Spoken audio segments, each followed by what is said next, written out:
안녕하세요. 반갑습니다. 더불어민주당 유튜브 델리민주 국감 그 후 오늘은 세 번째 언론장악편에 출연하게 된 저는 고민정 의원입니다. 정필모입니다. 예, 안녕하세요. 저는 과방위 간사를 맡고 있는 조승래 의원입니다. 반갑습니다. 네, 우리가 국감이 끝난 지 그래도 꽤 됐죠. 한 달이 넘었죠. 하지만 이 전국을 들썩이게 했었던 가장 핫한 이슈는 과방위에서 다 만들어졌다라고 해도 과언이 아닐 정도입니다. 아마 얼마 전에 있었던 그 이동관 방통위원장 탄핵의 중심 이제 의원님들이셔서 그죠, 고생들 정말 많으셨습니다. 제일 뭐 중심적인 역할을 해놓고서 네. 겸손하게 이렇게 얘기하시네요. 다들 한 역할을 하셨죠. 아니 진짜 그 소회를 좀 말씀을 그래도 드리면 거의 모든 진이 다 빠져버린 것 같아요. 사실은 이제 이동관이라는 인물이 뭐 유명세가 있기는 하지만 워낙 이 언론 영역이 민생과 관련되어 있지 않다 보니까 보도를 태우는 것도 정말 힘들었고, 대중들의 주목을 받게 하는 것도 정말 힘들고, 또 민주당 내에서도 이게 수면 밑으로 가라앉지 않게 계속 떠있게 하는 것도 정말 힘들고, 또 바깥에 있는 언론단체나 시민사회 단체들도 정치권하고 뭔가 같이 하는 게 정치적 중립성을 위반하는 행위라고들 생각하셔서 같이 뭔가를 하는 것도 굉장히 좀 어려워하시고, 그래서 하루하루가 쉽지 않아서 정말 저는 이동관 위원장이 자진 사퇴 의사를 밝혔을 때는 내가 이제 4년치 일은 다 끝낸 것 같다 하는 생각이 들 정도로 되게 후련하고 그랬었습니다. 어떠셨어요? 저는 사실 이동관 전 기자가 방통위원장 온다고 했을 때, 그래도 일말의 언론인 출신이니까, 기자 출신이니까, 그래도 저널리즘의 어떤 원칙이나 윤리 측면에서 그래도 조금은 뭐가 있겠지 했는데, 한 석 달 겪어보면서, 정말 이분은 나하고 기자 생활을 거의 비슷한 나이 또래니까 했는데도 불구하고, 너무 거리가 있구나. 너무 언론을 보는 관점, 이게 너무 다르다는 걸 느꼈어요. 그래서 그 행태도 보면은, 이건 무슨 언론의 자유나 방송의 어떤 자유, 그 다음에 공영방송의 독립성, 이런 거를 생각하기보다도 오직 방송을 어떻게 정권에 입맞게 요리하느냐, 장악하느냐, 통제하느냐, 여기에 관심이 있으니까 소위 합리적 토론이 안 된다는 정말 답답함을 많이 느꼈고요. 물론 이제 탄핵 직전에 사퇴하기는 했습니다만은, 저는 앞으로도 참 걱정입니다. 근데 저는 이제 조금 다른 측면을 좀 봐지던데, 우리가 이제 이동관 씨에 대해서 방송 장악 기술자다 이렇게 얘기를 한 거 아닙니까? 근데 가만 보니까 기술자도 아니더라고요, 보니까. 이게 벌써 MB 시절이면 10년도 훌쩍 넘은 거 아닙니까? 정권이 벌써 두 번 바뀐 거 아닙니까? 그러니까 실제로는 10여 년 전의 기술이에요. 그러니까 10년 지나서 하는 기술은 이제 잘 안 통하는 거죠. 맞아요. 그러니까 사실은 MBC 이사장 박문진 이사장 교체라든 이사 교체라든 이런 것들이 실패에 돌아간 것이 10여 년 전에 낡은 기술을 갖고 왔기 때문에 그런 거거든요. 그러니까 이제 기술자도 좀 과거에 아주 시원찮은 기술자가 돼버렸다는 측면이 하나가 있고, 그 과정에서 어떤 게 있었냐면, 본인이 이제 방통위원장으로서 이 엄청난 이 권력의 정점에 있다라는 착각을 또 가지신 거 아닌가? 그래서 국무위원한테 어디 감히, 우리 고민정 최고께서 이동관 씨 그러니까 어디 국무위원한테 씨가 뭐냐고 그랬지 않습니까? 진짜. 그래서 국무위원을 이제 사칭했다고 이렇게 우리가 얘기한 거 아니겠습니까? 그러니까 어떤 기관의 정부 기관의 장이라고 한다면 그 기관의 위상에 맞는 자기 생각을 좀 할 필요가 있는데, 너무 좀 이렇게 과거에 사로잡혀 있고, 또 본인의 위상과 역할이 뭔지도 잘 모르는 그런 분이 일을 했으니 당연히 탄핵 사유가 만들어졌다고 저는 생각합니다. 그러니까요. 완전 무슨 흑백 TV 보는 것 같았어요, 매일. 또 한 번 정말 놀랐던 게요. 청문회 과정에서 자기 스스로를 스핀닥터 역할을 했다고 했잖아요. 그 스핀닥터가 굉장히 부정적인 용어거든요. 언론을 소위 얘기해서 그 장악하고 요리하고 자기들 뜻대로 주물럭거리는 사람을 스핀 닥터라고 하거든요. 근데 그 말을 서슴없이 자기는 스핀 닥터라고 하는 거예요. 아니, 방통위원장 후보자가 방송의 독립성, 중립성, 공정성을 수호해야 될 책임자 아니에요. 그거 방통위 설치법에도 다 그렇게 나와 있어요. 근데 그 말을 하면서 나는, 이분이 도대체 무슨 정부의 홍보맨인가? 홍보맨까지도 그런 얘기 하면 안 되거든요. 그러니까 결국은 그게 저는 대통령과 그 정부는 한 몸일 수밖에 없기 때문에 비슷하게 따라간다고 보거든요. 저는 그 이동관 전 위원장인, 이젠 씨라고 불러도 되나?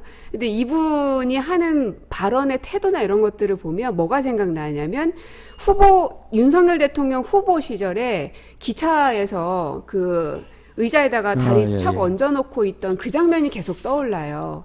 그러니까 국민을 대하거나 국정 운영을 대하는 태도와 자세가 이 정부 사람들의 공통점이 좀 그렇다. 최소한 언론의 자유를 지키는 척이라도, 탄압을 안 하는 척이라도 해야 되는데 그런 거 없이 너무 서슴없이 그냥 내질러 버렸던 거죠. 그렇죠. 그래서 사실은 뭐 탄핵 사유는 제가 보기에는 그런 본인의 태도에서부터 비롯된 것이고, 조금 전에 말씀들 하신 것처럼 대통령이 방통이라는 이 합의제 행정기관에 대한 생각이 이동관 탄핵을 만들었다, 저는 그렇게 생각을 하고 있고요. 급기야는 그 생각 때문에 지금 이번에 또 김홍일 전 중수부장을 방통위원장으로 지명한 것은 대통령의 방통위에 대한 인식이 너무 심각한 문제를 갖고 있기 때문에 그런 것이다, 이렇게 좀 이해가 되죠. 그리고 이제 우리가 그때 논의하는 과정 속에서 이제 가짜뉴스에 대한 얘기들도 많이 있었지 않습니까?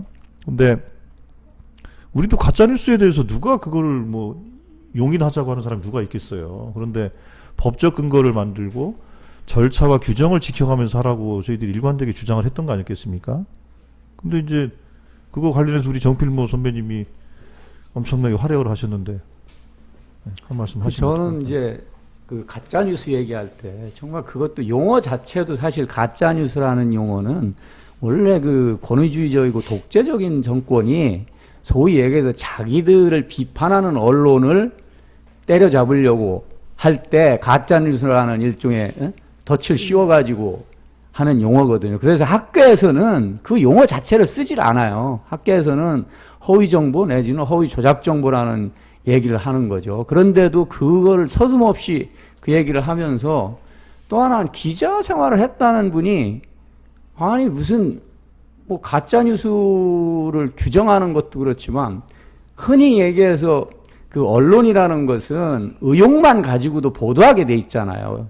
뭐 쉽게 말씀드리자면 보도 당시에 믿을 만한 상당한 이유가 있으면은 보도를 하게 돼 있어요. 그게 명백하게 사실이 완전히 확인이 안 되더라도 사실을 물론 확인하는 노력은 해야 되지만 의혹만 가지고도 보도하는 게 언론이고, 그죠. 그래서 상당한 이유가, 진실이라고 믿을 만한 상당한 이유가 있으면은 법원에서도 위법성 조각사유라고 해가지고 나중에 설사 오보로 밝혀져도 처벌을 하지 않는 관행이 판례로 다 돼 있어요. 그런데도 이분은 무조건 뭐 비판 언론에 대해서 1년 반 전에 보도한 거를 지금 와서 뭐 그게 약간의 오보가 포함되어 있으니까 이거를 때려잡아야 된다는 식으로 이렇게 얘기하는 걸 보고서, 아니 기자 생활을 20년 이상 하신 분이 그런 식의 언론관을 갖고 있다는 거에 대해서 정말 저는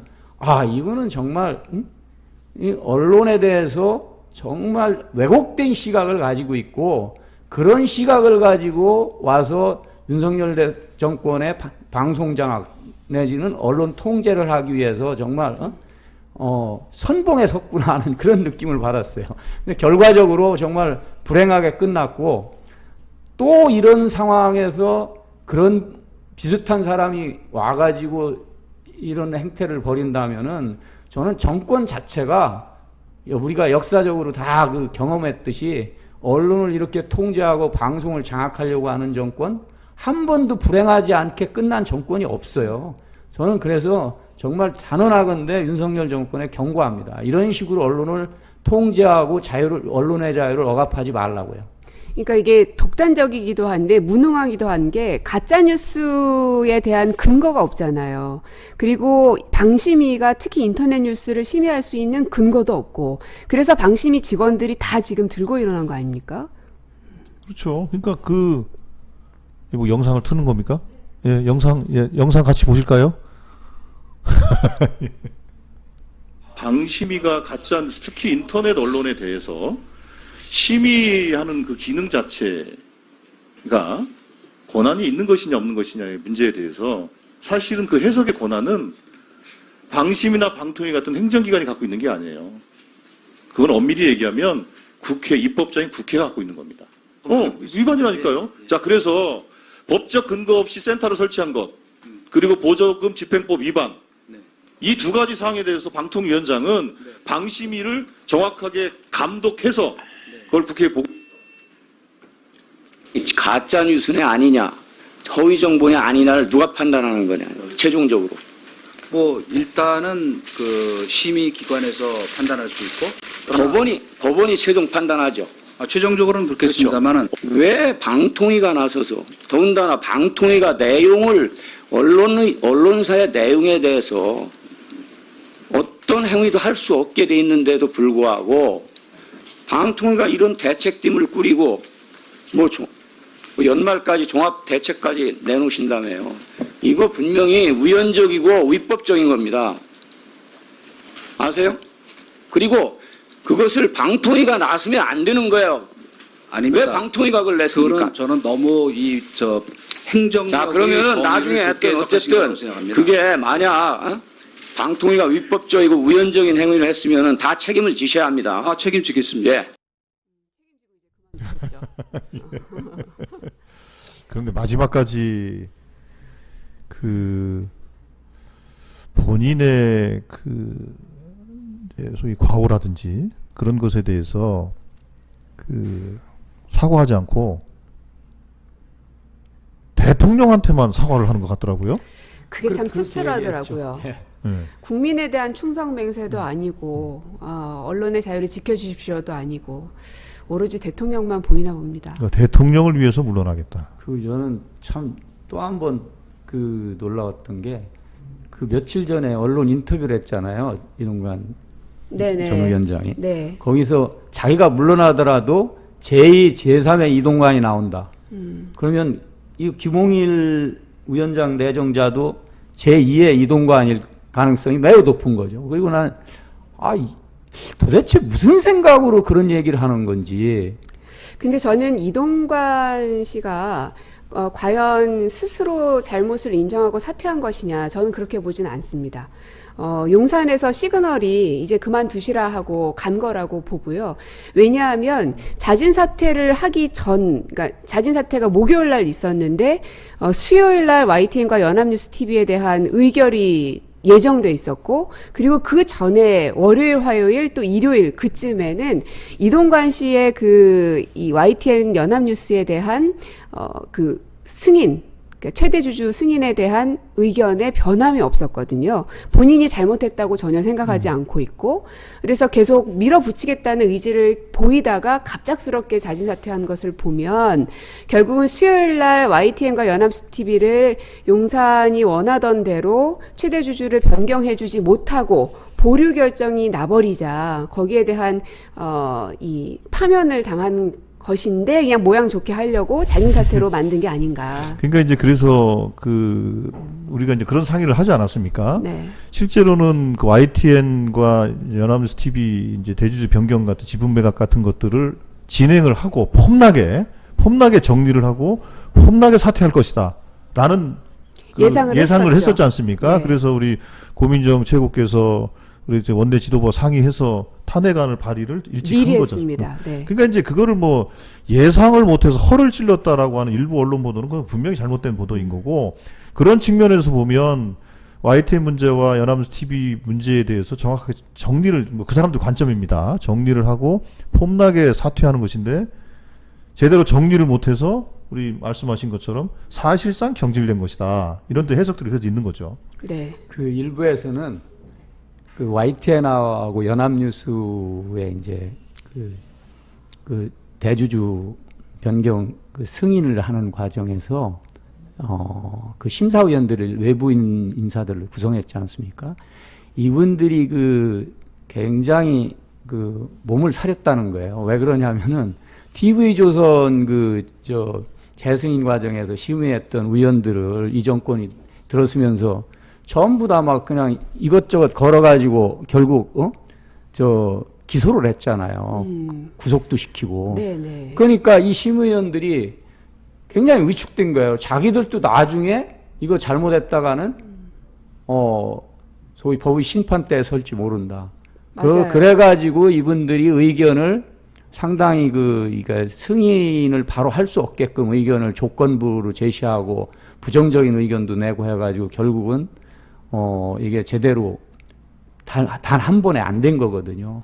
그래서 실제로도 원내대표도 그렇고 저도 그렇고 공개적으로 최고위원회의 자리에서도 해당 내용을 승인하게 되면 그 절차에 있는 심사위원들은 물론이려니와 방통위 직원들까지도 법적 심판을 받지 않을 수 없다라고 이제 계속 메시지 발신을 했었거든요. 그러니까 이게 그냥 이동관을 탄핵하자라는 목표를 향해서 그냥 쭉 갔던 게 아니라 진짜 다양한 사람들이 다양한 전략 전술들을 펴면서 거기까지 간 거 아닙니까? 그렇습니다. 그래서 이제 국정감사 기간부터 우리가 이제 그 과방위 위원들이 전원이 참석한 자리가 여러 차례 하면서 우리가 그렇죠. 의기투합도 하고 정보도 공유하고 마치 제가 초선 때 그 최순실 국정농단을 처음에 제기했던 게 당시 교문위였는데 교문위 위원들의 그 2016년도 국정감사는 거의 전설에 가까운 국정감사거든요. 마치 그때 기억이 나는 것 정도로 우리가 과방위 위원들이 상당히 힘을 잘 모았다. 진짜 그런 그거는 가져봅니다. 박수를 좀 맞습니다. 그렇죠. 될 정도. 예. 정말로. 왜냐면요. 보통 상임위가 자기 질의하면은 많이 이제 이석을 하기도 하고, 근데 저희 과방위는 이제 간사님 중심으로 해서 의기투합을 했죠. 다른 사람 질의할 때 무조건 같이 있자. 그래야 그 사람이 놓친 질문을 그 다음 사람이 받아서 쳐줄 수가 있고, 한 사람이 싸우기 시작하면 다른 사람이 같이 또 힘을 보태줄 수도 있고, 그래서 그 합이 굉장히 잘 맞았었던 저희 이제 과방위였고, 그래서 제일 연배가 많으신 선배님이 이제 변재일 의원님, 이인영 의원님, 이런 분들이 중심을 딱 잡으시면서 그분들이 끝까지 앉아 계시니까 당연히 이제 저 같은 사람은 뭐 당연히 움직일 수 없는 건 말할 것도 없고, 그게 정보 공유도 많이 되고 또 이게 따로 회의 시간을 잡지 않아도 그때그때 중요한 사안들은 저희가 결정할 수 있었기 때문에 이동관 탄핵은 물론이려니와 지금 이 과방위 안에서 일어나는 일들을 저희가 좀 방어를 좀 해나가고 있는 것 같습니다. 아니 그래서 이제 사실은 우리 지금 자화자찬은 좀 이제 네, 했죠. 그만하고. 예. 근데 이제 이동관 체제에서 그나마 바꾸는 게 KBS란 말이에요. KBS 김희철 사장을 쫓아낸 거는 뭐 그 전에 일입니다만, 그러나 KBS 박민 사장을 임명을 했고, 박민 사장 임명도 되기 전에 주요한 시사 프로그램 폐지, 진행자 뭐 축출, 그리고 뭐 요즘 뭐 서울의 봄이 히트입니다만 전두환 시대가 부끄러울 정도의 땡윤 뉴스를 지금 하고 있다라는 평가가 KBS 지금 안팎에서 나오고 있는 거 아닙니까? 그래서 이거는 이동관이 위원장이 만들어놓은 후과거든요. 맞아요. 우리 정필모 선배님 그러니까 소외가 안 얼마나 받을 텐데. 이 박민 사장 체제가 무도한 일을 하고 있느냐면요.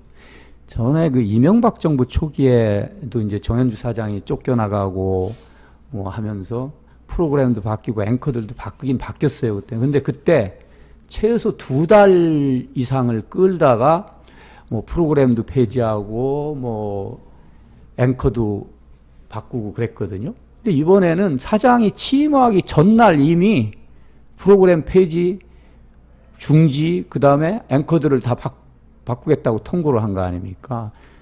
이런 사례가 KBS 역사상 없었어요. 아마 방송 역사상 없었을 겁니다. 이거는 시청자들에 대한 예의도 아니고요. 이거는 정말 아마 방송 역사, 네. 참혹, 방송의 일종의, 차목사로 아마 기록될 겁니다. 맞아요. 제가 KBS에 2004년에 입사를 했고 14년을 방송을 했고 이제 앵커는 주로 이제 아나운서나 기자들이 많이 하는데 그래서 이제 누구보다 잘 알고 있는데요. 보통 9시 뉴스 같은 경우는 오디션을 봅니다. 그래서 하고 싶은 사람은 손을 들고 오디션을 봐서 심사위원단들이 이제 점수를 매겨서 한 사람이 결정이 되거든요.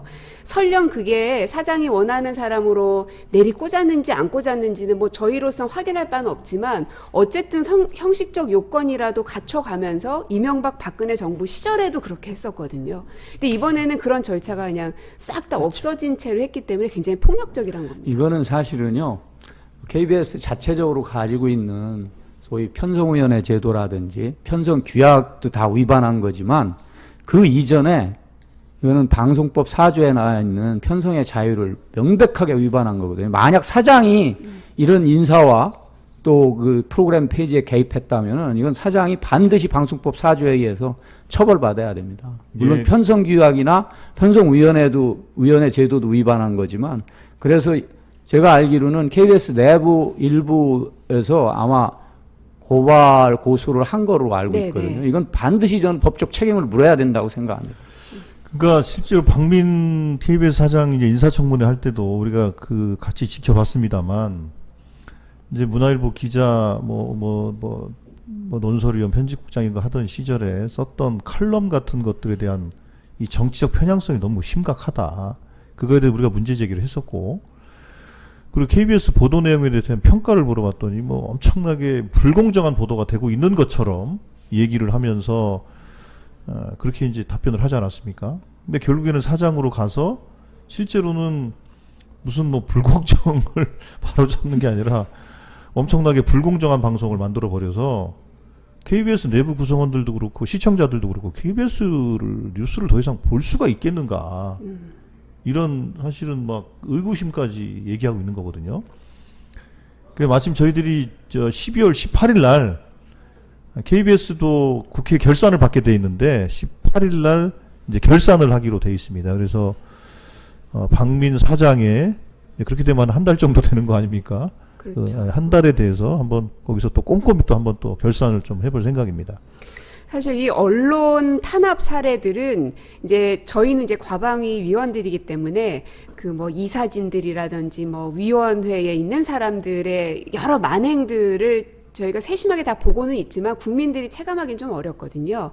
근데 이제 이렇게 진행자가 갑작스럽게 교체되고 프로그램이 폐지되면 확 와닿잖아요.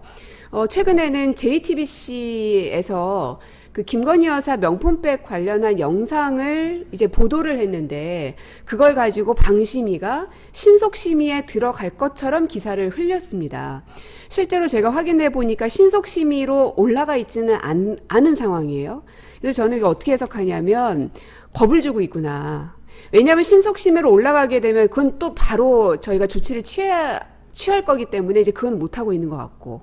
그러나 압박은 충분히 되는 거죠. 근데 이렇게 되면 어떤 영상이든 언론사에서는 그러면 하지 말라는 거 아니에요?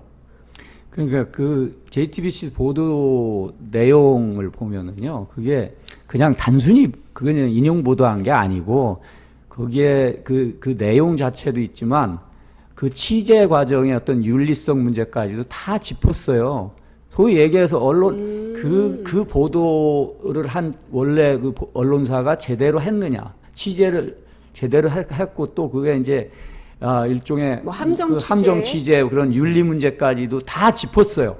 그런데도 불구하고 그것을 심의 대상에 올린다는 거는 일종의 위축 효과를 누려서 쉽게 얘기하면 권력 핵심부와 관련된 얘기는 하지 마라. 근데요, 저는 진짜 궁금한 게 함정 취재가 맞냐 안 맞냐는 저는 별로 중요한 사안이 아니라고 그렇죠. 생각이 들고 본질적인 오히려 얘기는 김건희 여사가 현재 영부인이 그게 얼마짜리입니까? 뭐 수백만 원은 될 거 아니에요, 최소한.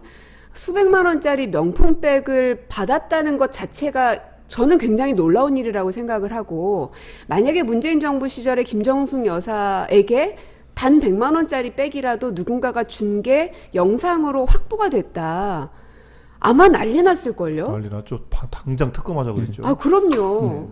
이거는 진짜 특검 사안인데 워낙 특검할 사안들이 많다 보니까 이게 좀 묻혀지고 있어서 답답합니다. 아니 그러니까 그 실제로 그 언론 보도를 보면 왜 이제 그 뭐 바이든 날리면 뭐 이 보도부터 해서 뉴스타파 보도도 그렇고 그 MBC에서 심지어 그 나오는 보도를 보니까 그 명품백 관련된 것을 이제 기자가 보고를 데스크랑 이제 상의를 했더니 보도하지 마라 그랬다는 거 아니에요.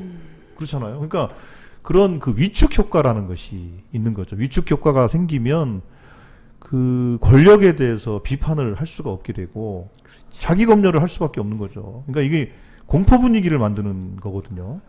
그러면 결국에는 언론의 자유는 위축될 수밖에 없고 그럼 결국 민주주의가 후퇴되는 거죠. 그러니까 지금 이런 것들을 노리고 있는 것 같아서 이거는 우리 국회에서도 적극적으로 좀 나서야 될 것 같고요. 뿐만 아니라 우리 당원들 또 시민들께서도 적극적으로 좀 그 공정 언론 이런 언론에 대해서도 좀 응원도 좀 해주시고 저쪽 보수 쪽에서 퍼뜨리고 있는 가짜 뉴스에 대해서도 우리 당에서도 신고센터 만들었지 않습니까? 네, 예. 네. 그거에 당원들께서도 좀 적극적으로 좀 발굴하셔서 좀 하실 필요가 있을 것 같습니다. 그 당원들께 당부 하나 드리고 싶은 거 있어요. 방심위에 가짜뉴스 신고센터가 있죠. 방심위에. 방심위에 들어가면은 그 센터가 있습니다. 거기에 들어가셔서 가짜뉴스다 싶은 것들은 많이 좀 신고를 해주십사 부탁을 드리고 싶어요. 그러니까 저는 이제 언론 쪽에 있다 보니 언론과 관련된 뉴스들을 많이 보지만 또 이제 최고위원이다 보니 이제 지도부 안에서 일들도 많이 보잖아요. 그러면 이재명 대표와 관련돼서도 가짜 뉴스들이 되게 많거든요. 근데 이것들을 그냥 우리끼리만 화 난다고 이렇게 하지 마시고 정부에서 지금 그걸 만들어 놓고 있으니 그 센터를 적극적으로 활용하셔서 많이 심의를 걸어 놓으시는 게 상당히 많이 필요하다. 그래서 당원들께서 방심위에 꼭 들어가셔서 그 센터를 좀 이용을 하셔야 될 것 같다는 광고 말씀 한마디 드립니다. 사실 당원들뿐만 아니라 일반 시민분들께서 이게 언론이 직접적으로 자기 삶과 언론 그 관련이 없는 것 같지만 사실은 언론을 통해서 세상을 보고 여론을 형성하기 때문에요. 이게 우리의 삶을 결정하고 생활에 관련된 여러 가지 그 정부의 정책 결정에 굉장한 영향을 주기 때문에 언론에 대해서 좀 관심을 가지고 함께 연대해서 정권이 정치 권력이 언론을 좌지우지하는 것을 막아내야 됩니다. 저는 정말 걱정스러운 게 지금 KBS는 이미 윤석열 정권에 장악됐다고 보는 거고요. MBC가 지금 그나마 유일하게 지난번 이제 박문진 이사장이나 그 이사에 대해서 법원이 그 해임 무효 가처분 신청을 받아들여서 지금 그나마 유지하고 있는데 다시 또 뭐 권익위원회에서 뭐 이상한 또 뭐 혐의를 더 씌워가지고 지금 다시 또 해임을 저는 시도할 거로 보거든요. 그러면 이제 김홍일 위원장 체제가 들어서 가지고 해임을 시도하고 그 이사진을 소위 여권에 유리하게 바꿔가지고 결국 MBC 사장도 KBS 같이 교체할 가능성이 매우 높지 않습니까? 그러니까 사실 이동관 위원장이 사퇴한 것도 저는 탄핵이 거의 확실시 되니까 탄핵됐을 경우 직무가 몇 개월 정지되지 않습니까? 그러면은 일을 할 수 없게 되니까 결국은 MBC 사장을 못 바꾼다. 그래서 사실은 사퇴한 그 원인 중에 하나도 저는 그거에 굉장히 기인했다고 보거든요. 그렇기 때문에 우리가 MBC만이라도 정말 지켜내지 않으면은 이제 방송 남아있는 데가 어디 있어요? 뭐 YTN도 자칫 닮으면 곧 소위 얘기해서 사기업에 매각이 될 테고 뭐 이렇게 되면은 사실상 언론을 특히 방송 대부분 장악될 거 아닙니까? 이 정권에 의해서. 그러면은 과연 국민들이 믿고 기댈 수 있는 제대로 된 정보를 전해줄 수 있는 데가 몇 가운데 남겠습니까? 방송에서. 우리가 정말 정신 똑바로 차리고 뭐 국회에 우리 의원들도 맞서 싸워야 되겠지만 시민 여러분들이 같이 함께 이거 나서주지 않으면은 이 어떤 언론 장악 기도를 막아낼 수 없다는 말씀을 드리겠습니다.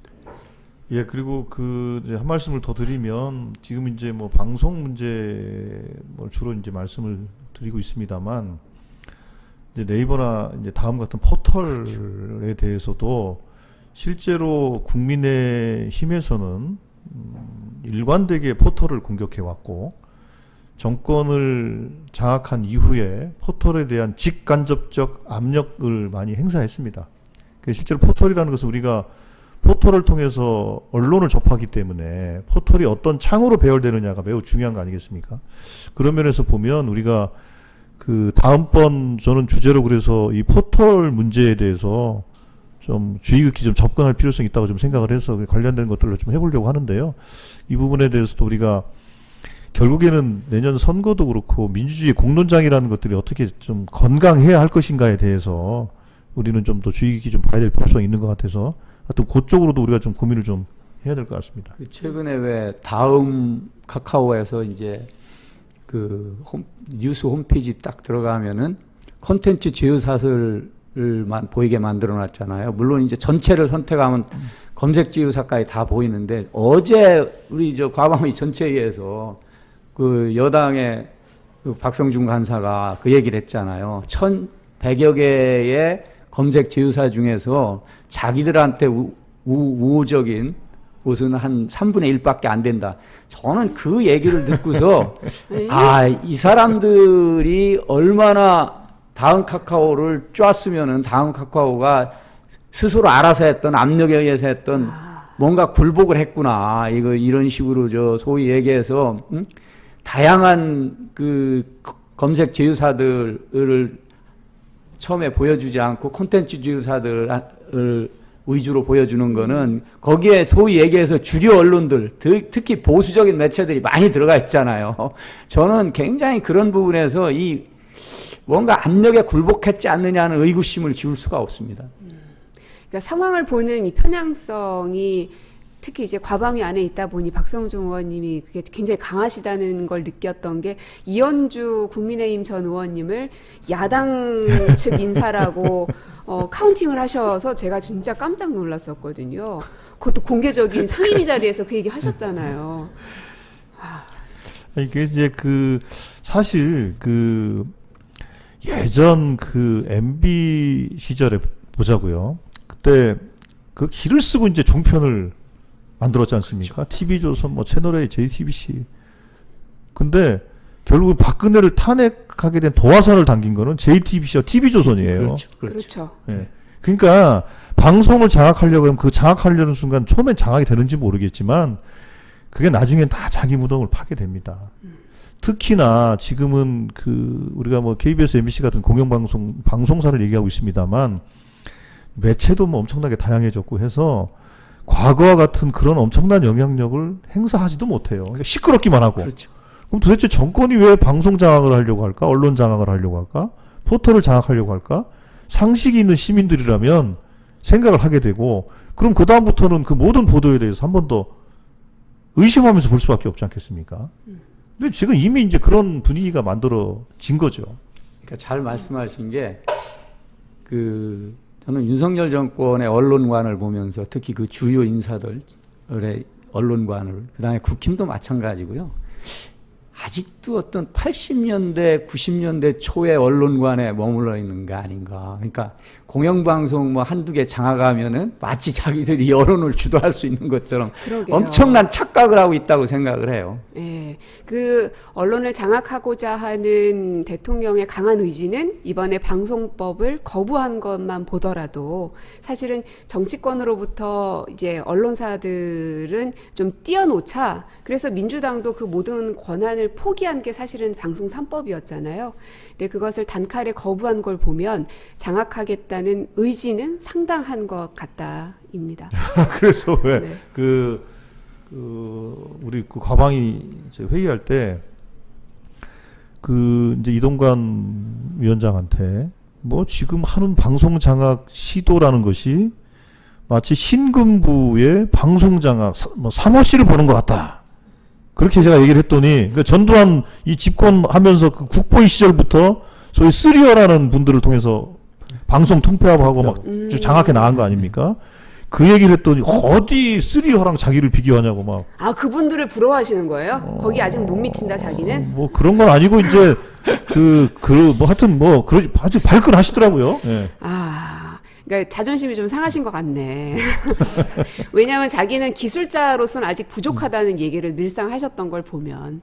그래서 저희가 이동관 전 위원장을 탄핵하고 그래서 이제 스스로 자진 사퇴하는 국면까지 만들어내긴 했지만 여전히 정권의 언론을 장악하려는 시도는 계속될 것 같습니다. 이번에 이제 김홍일을 이제 새롭게 방통위원장에 지명한 것만 보더라도 그런데요. 뭐 저희 이제 과방위가 이제 이동관 끝났으니까 이제 좀 이렇게 털고 지역으로 가면 되겠지 싶었는데 또 그게 아니어서 힘들구나 하는 생각도 들지만 또 오늘 델리민주 보시는 우리 당원들께 마지막 인사를 또 드리고 저희의 또 의지를 한번 말씀드리면 되지 않을까 싶습니다. 우리.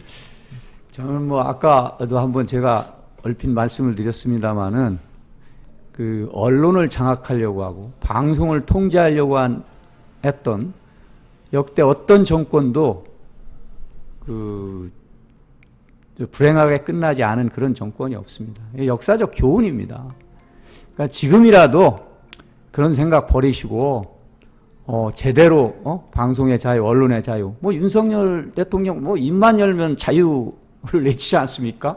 그 자유가 자기들이 뭘 통제할 수 있는 자유가 아니고 정말 국민들한테 공영방송 되돌려드리고 그 다음에 언론에 대해서도 언론 스스로가 알아서 다 보도하게 하면 그들도 윤리가 있고 원칙이 있기 때문에 제대로 합니다. 무조건 정부를 헐뜯고 그러지 않습니다. 비판할 걸 비판하는 거죠. 그리고 비판과 감시를 받지 않은 어떤 정권도 불행하게 끝나지 않은 정권이 없다는 사실을 분명하게 인식해야 됩니다. 그렇지 않으면은 정말 윤석열 정권 저는 결코 제대로 일도 해보지 못하고 불행하게 끝날 거라고 저는 정말 마지막으로 경고드립니다.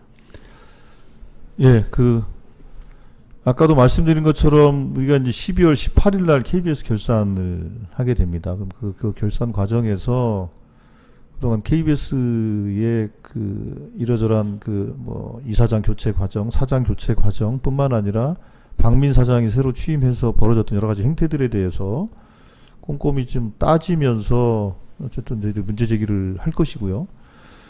그 다음에 이제 김홍일 위원장을 지명을 했으니 그럼 이제 인사청문회 요청이 오게 될 것 같아요. 인사청문회 요청이 오면 그로부터 20일이 아마 크리스마스 연휴 지나고 나서 인사청문회를 해야 되지 않을까 싶습니다. 그러니까 어쨌든 그 두 가지 과정을 통해서 저희 민주당이 또 과방위가 그동안 윤석열 정권의 방송 장악 음모에 대해서 저희들이 드러내고 이동관의 사퇴를 이끌어낸 것처럼 앞으로 저희들이 철저히 준비해서 당원들과 함께 또 시민들과 함께 잘 싸워나가도록 하겠습니다. 네. 끝으로 우리 정말 고생하신 민주당의 과방위 의원님들 순서대로 조승래, 고민정, 그 다음에 박찬대 의원님, 윤영찬 의원님, 이인영 의원님, 이정문 의원님, 또 허숙정 의원님, 변재일 의원님, 장경태 의원님, 이념배. 민영배 의원님. 네. 진짜 고생들 많으셨거든요. 아침부터 밤 늦게까지 단 하루도 쉬지 않고 달려왔었던 정말 정예의 멤버들입니다. 어벤져스 팀이라고 해도 과언이 아닐 정도인데 이 모든 의원님들에게 여러분들 응원도 많이 해주시고요. 앞으로도 계속 언론 탄압을 저지하기 위해서 저희는 힘을 똘똘 뭉쳐서 잘 대처해 나가도록 하겠습니다. 끝 하면 됩니까? 예, 감사합니다. 네, 고맙습니다.